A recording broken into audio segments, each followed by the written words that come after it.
레위기 말씀을 통해서 우선 세 가지 거룩에 대한 말씀이 들어있다 그랬습니다. 장소의 거룩, 그래서 성소, 지성소, 살아가는 삶의 중심에 그 거룩한 곳을 구별해 가지고 어떻게 하나님과 그 장소에서 교제하면서 할 건가. 장소의 거룩 사상이 들어있고, 그런가 하면 사람의 거룩, 인생들이 거룩하게 살아야 된다. 성소에서 섬기는 제사장뿐 아니라 모든 사람들이 죄에서부터 벗어나고 하나님과의 긴밀한 교제를 가질 수 있도록, 그래서 그 짐승 희생 제사를 통해서라도 이 거룩한 삶을 살아가도록 사람 거룩이 나와요. 그런가 하면 시간 거룩 사상이 나와 있습니다. 장소를 거룩하게 하는 것은 다른 종교도 많이 있지만 기독교 독특한 것은 시간을 성화시키는 것. 우리의 인생이라는 건 시간으로 구성되어 있는 건데, 우선 안식일, 이 안식일 개념이 없었으면은 정말 쉬지 못해서 또 노동하는 사람들이 얼마나, 또 특별히 그 신분 제도가 있었을 때 종들이나 이런 분들이 어떻게 생존했을까 싶어요. 시간을, 안식일, 더 나아가서 안식년, 더 나아가서 희년까지, 또 그 해 안에도 이 각종 절기를 두어가지고 이 시간 속에서 하나님을 기억하도록, 또 거룩을 경험하도록, 그게 성경이 가르치는 사상입니다. 그 세 가지 외에 하나를 사실 덧붙이라면 물질의 성화 사상도 있어요. 우리가 쓰는 이 세속적인 물질이 세상 것으로만 쓰여지고 세상의 수단만 되는 게 아니라 그 물질을 어떻게 거룩하게 성별되게 만들어 갈 수 있는가, 그것이 사실 헌금 정신에 들어가 있어요. 그래서 기독교 사상은 거룩인데, 이 거룩이 모든 우리 삶의 영역에 가깝게 접근되어 내려오는 건데, 특별히 이 시간의 거룩, 이 안식일이나 안식년이나 희년을 누리는 것은 참 복인데, 일주일에 하루를 쉬는 것도 복이고 7년 중에 1년을 안식할 수 있다는 것도 복이고 희년을 누리는 것도 큰 복인데, 그러나 사실은 믿음이 있는 자만 누릴 수 있는 복이에요. 아무리 주님께서 은혜를 주시겠다 약속을 하시고 또 우리에게 명령하신 거지만은 그것을 믿지 못하는 사람, 그걸 지킬 수도 없고 거기에 약속된 복을 받을 수도 없어요. 그래서 결국 하나님의 은혜는 믿는 자가 누릴 수 있다는 것을 알 수 있습니다. 구원의 은혜도 그래요. 우리에게 구원의 은혜를 주지만은 믿지 않기 때문에 구원을 경험하지 못해요. 심지어 구원이라는 것 자체를 생각지 않고 살아가는 사람이 많아요. 믿음. 그래서 예수님께서도 그에게 구원받을 믿음이 있는 걸 보시고, 그에게 치유받을 만한 믿음이 있는 걸 보시고, 오늘 이 말씀을 들으면서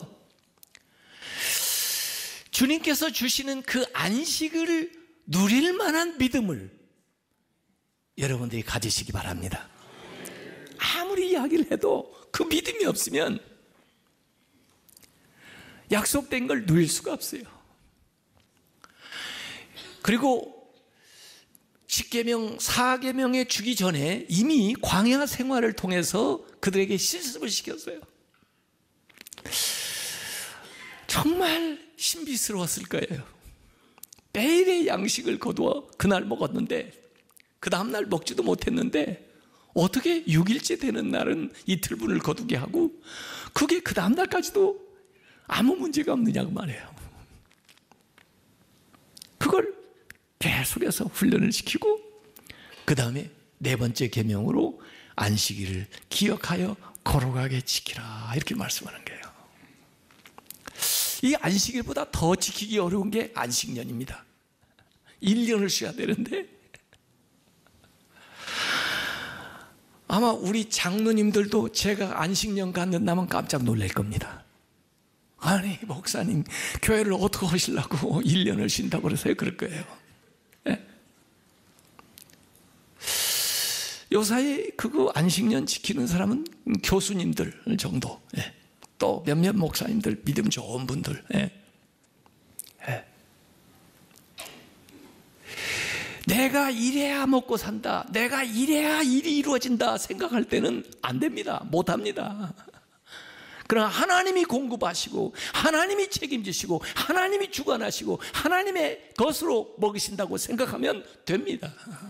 그 믿음 차이예요. 안식년도 어려운데 신년은 더 어렵습니다. 안식년이 7번 반복되고 그 다음에 50년째 되면요 모든 것이 원상 회복되는데요, 특별히 이 희년은요 가난한 사람, 종되었던 사람, 빚진 사람들에게는 너무나 복음이에요. 왜? 원상 회복되니까, 다시 시작할 수 있으니까, 모든 빚이 탕감이 되니까. 7번째 안식년이 돌아오고 49년째 쉬고 그 다음에 50년 희년이라 또 쉬고 그리고 51년째야. 이래서 또 다시 시작하게 되는 거니까 이 희년을 지키려면 보통 어려운 거 아니에요. 어디까지 믿을 수 있으세요? 믿을 수 있는 만큼 은혜 받습니다. 정말 계산이 안 나와요. 11조도 왜 못하는지 아십니까? 인색에서 못하는 게 아니에요. 두려움 때문에 못하는 겁니다. 이걸 드리고도 먹고 살 수 있을까? 그러지 않아도 부족했는데, 응? 하나님이 모든 것을 공급하시고 하나님이 모든 것을 책임지신다고 생각하면 할 수 있는데, 내가 모든 것을 주관하고 내가 모든 것을 책임지고 내가 일하는 만큼만 먹고 살 수 있다고 생각하면 못하는 겁니다. 그래서 시험해 보라고 그랬어요. 11조 가지고 시험해 보라고 그랬어요. 안식일을 시험해 보듯이 시험해 보라고 그랬어요. 어떤 것이 더 나은지. 믿음으로 산다는 것이 그런 것입니다. 믿음 없이 사는 것과 믿음으로 사는 것의 다른 점이 바로 거기에 있습니다. 그것이 우리 신자들이 살아가는 방식입니다. 예수 안 믿는 사람의 삶의 방식과 예수 믿는 사람의 삶의 방식이 달라야 됩니다. 그래서 오늘 레위기 25장 1절부터 7절까지는 안식년에 대한 이야기를 했는데, 하나님의 주권을 인정하고 하나님을 신뢰하면서 살아가는 건데, 원래 이 안식년의 기본적인 개념은 사람 보고 쉬라는 것보다 더 본질적으로 땅을 씌워주라고 그래요. 땅을. 가나안 땅에 들어가 가지고 이제 하나님이 약속하신 땅을 얻게 되었는데, 원소유주는 하나님이고 우리는 사용권을 얻게 된 건데, 그 사용을 한다 할지라도 땅을 착취하지 말라는 거예요. 마치 땅에 생명력이 있는 이를테면 인격적인 존재인 것처럼 땅을 여기서 취급하고 있어요. 그래서 25장 2절에 보니까 너희는 내가 너희에게 주는 땅에 들어간 후에 그 땅으로 여호와 앞에 안식하게 하라. 땅이 안식하는 거예요. 4절에 일곱째 해에는 그 땅이 쉬어. 땅이 쉬는 거예요. 안식하게 할지니. 5절에 이는 땅의 안식년임이니라. 이 안식년의 기본적인 출발은 땅으로부터 시작되는 거예요. 그러니까 이 레위기를 쭉 읽어보면서 하나님은 인간에게도 관심이 있지만은 짐승들에게도 관심이 있고요. 그리고 이 땅, 이 모든 자연 만물 생태계에 관심을 가지고 계신 거예요. 이웃을 사랑하라고 그러는데 가까운 이웃뿐만 아니라 가난한 사람, 병든 사람, 장애를 가지고 있는 사람, 심지어 난민들, 그리고 종되었던 사람뿐만 아니라 그 이웃이 더 확장돼서 짐승들, 이 자연 생태계까지 미치는, 그래서 이 모두가 한 가족 같은 그 공동체를 이루는 것들을 이 성경에서 얘기를 해주고 있습니다. 8절부터 55절 마지막까지는 레위기 25장 희년에 대한 이야기가 나옵니다. 7번의 안식년이 지난 다음 해 50년째 되는 해, 희년, 한문으로는 기쁨의 해인데요. 히브리어는 요벨입니다. 요벨, 히브리어. 요벨이고, 이 요벨이라는 뜻이 원래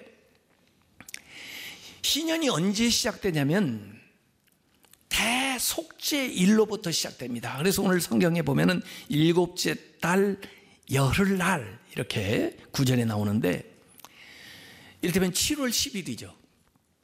대속죄일이 시작되는데, 대속죄일이 되는 것을 알리기 위해서 수양의 뿔을 가지고 제사장이 무 하고 나팔을 부는 거예요. 그러면 사람들이 이 대속죄일이 시작된 것을 아는 거죠. 그렇게 해가지고 이 희년을 시작하라는 겁니다. 그래서 요벨이라고 하는 말은 나팔을 불어서 공포한다 하는 뜻에서 유래한 건데, 미국의 영어로 제가 미국에 가보니까 교회에서 제일 많이 쓰는 단어 중에 하나가 주빌리라는 단어인데, 이 주빌리라는 말이 희년이라는 뜻입니다. 사실은 50년째 되는 해인데 그 교회가 사실 50주년이 되거나 100주년이 되지 않았는데도 불구하고 그 교회에서 주빌리, 희년이라는 말을 많이 쓰는 걸 보았어요. 그러니까 그 희년이라는 의미를 가져다가 활용을 하는 거죠. 이 희년의 의미는 대속죄일이 시작되는 것과 마찬가지로 의미가 서로 통하는 거예요. 대속죄일에는 죄에서 벗어나고 새롭게 시작할 수 있는 거예요. 그냥 영어로 말하면 리셋하는 거예요. 다시 시작할 수 있어요. 사실 이 대속죄일의 의미는 히브리서에서 이 레위기를 설명한 걸 여러분이 들으셨습니다마는 예수 그리스도 안에 있어요. 예수 그리스도는 대속죄일의 영원한 속죄 양이 되셔서 우리를 대속하시고 우리와 하여금 다시 시작할 수 있게 만들어 주신 거예요. 그래서 이 희년의 의미는 이 대속죄일과 정신과 통하는 거죠. 특별 사면, 대사면이 일어나는 거예요. 그래서 오늘 25장 10절에 너희는 50년째 해를 거룩하게 하여 그 땅에 있는 모든 주민을 위하여 자유를 공포하라. 이 해는 너희에게 희년이니 너희는 각각 자기의 소유주로 돌아가며 각각 자기의 가족에게로 돌아갈지라. 그래서 종이 되었던 사람도 다시 가족에게 돌아가라, 이런 얘기죠. 모든 빚이 탕감되고 자유가 선포되는 기쁨의 해, 자유의 해, 한마디로 말하면 은혜의 해.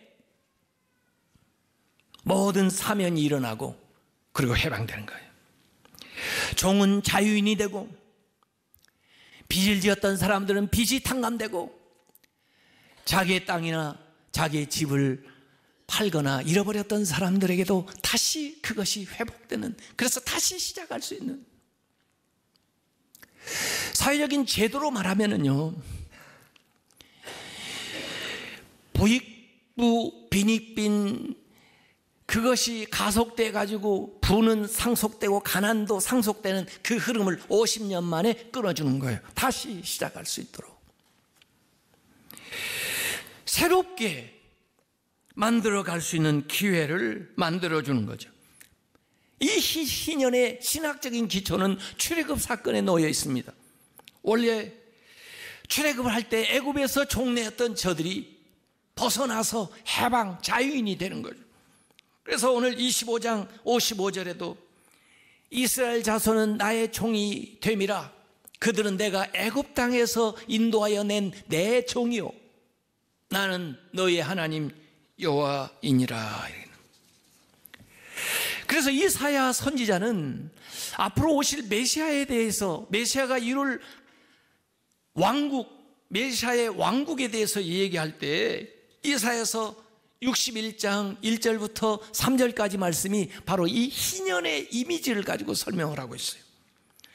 주 여호와의 영이 내게 내리셨으니 이는 여호와께서 내게 기름을 부어사 가난한 자에게 아름다운 소식을 전하게 하려 하심이라. 나를 보내사 마음이 상한 자를 고치며 포로된 자에게 자유를, 갇힌 자에게 노임을 선포하며 여호와의 은혜의 해와 우리 하나님의 보복의 날을 선포하여 모든 슬픈 자를 위로하되 무릇 시온에서 슬퍼하는 자에게 화관을 주어 그 죄를 대신하며 기쁨의 기름으로 그 슬픔을 대신하며 찬송의 옷으로 그 근심을 대신하시고 그들이 의의 나무 곧 여호와께서 심으신 그 영광을 나타낼 자라 일컬음을 받게 하려 하심이라. 예수님께서도 공생애를 시작하시기 전에 나사렛 회당에 들어가셔가지고 두루마리 성경을 달라 해가지고 성경을 펴서 읽은 대목이 바로 이 이사야 61장의 대목입니다. 이 말씀을 읽으시고 이 글이 오늘 너희 귀에 응하였느니라. 바로 예수님께서 이 희년을 이루기 위해서, 이 희년의 정신을 실현하기 위하여 이 땅에 오셨다는 그것을 분명히 당신의 그 사명 선언으로서 공포를 하셨습니다. 그러니까 결국은 이 안식일의 주인은 예수님이시고 예수님 안에 있을 때 온전한 안식을 누릴 수 있고 안식년, 이 안식년의 주인도 예수 그리스도고 예수 그리스도 안에서 참된 안식을 얻을 수가 있고 이 희년도 주인이 예수 그리스도시고 예수 그리스도 안에서 죄부터 용서를 받고 빚으로부터 탕감을 받고 새로운 삶을 시작하는 은혜를 받게 되는 걸 믿으시기 바랍니다. 이 안식년을, 이 희년을 지키는 사람, 희년을 지키는 사람에게는 더 많은 것을 채워줘요. 안식일을 지키는 사람에게는 하루분의 것을 더 채워주고요. 안식년을 지킬 수 있게 1년분을 더 채워주는데 희년에 관해서는 3년분을 채워줍니다. 25장 21절에 내가 명령하여 여섯째 해에 내 복을 너희에게 주어 그 소출이 3년 동안 쓰기에 족하게 하리라. 7번째 맞이하는 안식년에 쓸 수 있는 거, 그 다음에 희년에 쓸 수 있는 거, 그리고는 51년째 될 때 쓸 수 있는 것까지 채워준다는 말씀이죠. 지키기가 더 어렵지만은 지키기 더 어려운 것을 지킬 때 더 큰 복이 우리에게 임하는 거예요. 그것과 더불어 이 희년에 대한 이야기와 더불어 토지 무르는 이야기가 오늘 레위기 25장에 나와 있습니다. 그걸 기업 물을 자, 기업을 회복시켜주는 사람, 고엘, 리디머, 구원자라고 이렇게 번역할 수가 있는데 룻기의 그 기업 물을 자 이야기가 잘 나와 있죠. 그래서 보아스가 나오미, 룻 가정을 위한 이 기업 물을 자 고엘 역할을 하는 게 룻기에 나오는데요. 희년까지 기다릴 수가 없어요. 빚도 그렇고 집도 그렇고 땅도 그렇고, 그럴 때는 가장 가까운 친족으로부터 그 사람을 위해서 기업을 물을 고엘의 의무를 이행하라는 겁니다. 그렇게 해서 그가 희년이 되기 전이라도 자유함을 얻을 수 있도록 희년까지 남은 기간을 계산을 해서 기업을 물어주는 거예요. 그 기업 물을 자가 누구냐? 예수 그리스도세요. 예수 그리스도는 희년에만 우리를 자유롭게 하는 게 아니고 언제라도 주님 앞에 나오면 우리와 가장 가까이 계시는 예수 그리스도께서 고엘, 우리의 기업을 물러주는 걸 믿으시기 바랍니다. 그래서 오늘 이 25장 레위기에 보면은 땅을 물러주는 거, 가옥을 물러주는 거, 채무 관계를 해결해 주는 거, 종되었던 것에서 풀어주는 이야기가 거기에 쭉 나와 있어요. 이 안식년과 이 희년을 잘 지키는 사람들에 대한 복이 25장 18절 19절에 나와 있습니다. 너희는 내 규례를 행하며 내 법도를 지켜 행하라. 그리하면 너희가 그 땅에 안전하게 거주할 것이다. 땅은 그것의 열매를 내리니 너희가 배불리 먹고 거기에 안전하게 거주하리라. 그 하나님이 약속으로 주신 그 가나안 땅에서 안전하게 거주한다는 거예요. 샬롬을 누리면서 또 물질적으로도 배부름을 느끼면서 살아갈 수 있겠다 하는 말이 이 레위기 25장 말씀에 약속되어 있어요. 이 약속은, 이 은혜는 믿는 자에게, 믿음으로 실천하는 사람에게 나타나는 걸 믿으시길 바랍니다. 저는 지난 해 당회하고 또 사무총회 하면서 그런 말씀했습니다. 금년은 우리 교회 희년이다. 물론 100주년, 100주년을 지났지만은 꼭 연수가 그거에 맞아서가 아니라 희년의 정신을 실현했으면 좋겠다고 그랬어요. 그래서 우리가 신앙생활하면서 은혜 받았기 때문에 또 하나님을 위해서 뭔가 더 헌신하고 싶어서 소원한 거 있어요. 약정한 것도 있고요. 그러나 세월이 지나다 보니까 또 상황이 달라지다 보니까 또 정말 하나님이 그걸 그렇게 해주셨으면 이행하려고 했는데 그러지 못해서 이행을 못한 경우도 있습니다. 이걸 어떻게 해야 되나? 저는 다음 주 우리 송구영신 예배 지나면서 모두 다 탕감하고 가야 된다 이렇게 생각을 했습니다. 그래서 당회에서도 그런 얘기를 했어요. 희년이다. 모든 것에서 자유롭고 새롭게 시작하는 거. 그래서 보니까 옛날 이미 소천하신 이만신 목사님 때부터 약정하신 것들이 있어요. 기억도 못 하실 거예요 아마. 네. 그런 걸 다 없애고 갈 겁니다. 그래서 제가 희년 감사헌금 봉투를 만들어 놨는데 여러분들이 왕 같은 제사장이니까 여러분이 알아서 하시면 되는 겁니다. 저한테 물어볼 것도 없습니다. 그리고 금년이 지나갈 때는 그냥 나아가는데 은혜를 받았으면 은혜를 베풀어야죠. 이게 실천하기가 참 어려운 겁니다. 희년 실천하기 어려워요. 여러분들이 생각을 해보세요. 여러분에게 빚진 사람에게 그동안 이자를 냈는데 탕감해 준다는 게 쉬운 거 아니잖아요. 그러나 그 정신을 실현하면 하나님께서 그 이상의 복을 여러분에게 주십니다. 그게 믿음이에요. 우리는 믿음 생활을 하는 사람들입니다. 안식년 지키기 힘들고 안식일 지키기 힘듭니다. 그러나 믿음으로 그것을 하면 하나님이 책임져 주십니다. 그걸 믿는 것이 우리예요.